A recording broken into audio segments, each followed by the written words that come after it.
I'm Dan Romer, Research Director of the Annenberg Public Policy Center. Pediatricians have long been concerned about children's exposure to violent screen media.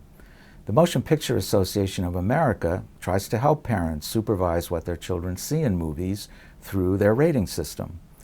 But in recent studies, the Annenberg Public Policy Center found that gun violence in the most popular PG-13 movies, those acceptable for children 13 and older, has more than doubled since the rating started in 1985. And we found that there's now more gun violence in the most popular PG-13 movies than in popular films rated R that are considered acceptable only for 17-year-olds and older.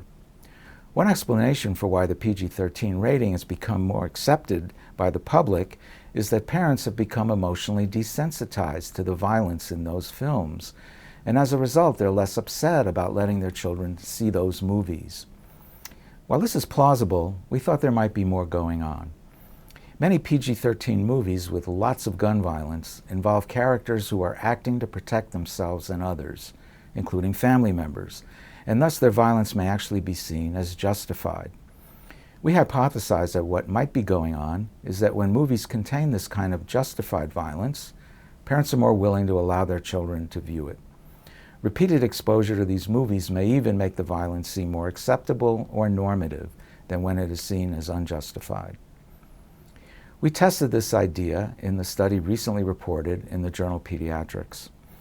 In an online experiment, we showed a national sample of more than 600 parents a series of 4 90-second movie clips with violence that prior research showed was either justified in movies like Taken and Live Free or Die Hard, or 4 clips that were seen as unjustified from movies like Jack Reacher and Sicario. We removed the after effects of violence, such as blood and suffering, from R-rated movies so they'd be comparable to PG-13 movies that typically don't show those effects. As expected, we found that parents were less upset by violence that was justified. But instead of being emotionally desensitized, they became more upset as they viewed more movie clips. And this was true whether the violence was seen as justified or not. In addition, what was interesting was that viewing movies with justified violence had a very different effect on what parents thought was the appropriate age for a child to view the movie. For unjustified violence, parents became more restrictive as they saw more movie clips. But for movies with justified violence, this effect disappeared.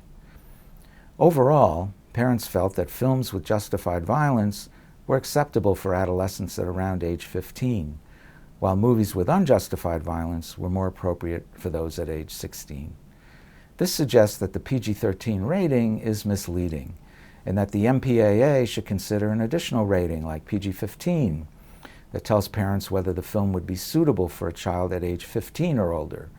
This rating would be more informative than the current PG-13 rating, which suggests that any film is okay for anyone at age 13 or older. We don't know whether viewing movies with justified violence teaches children that guns are okay if they're being used in a justified manner. This remains for future research.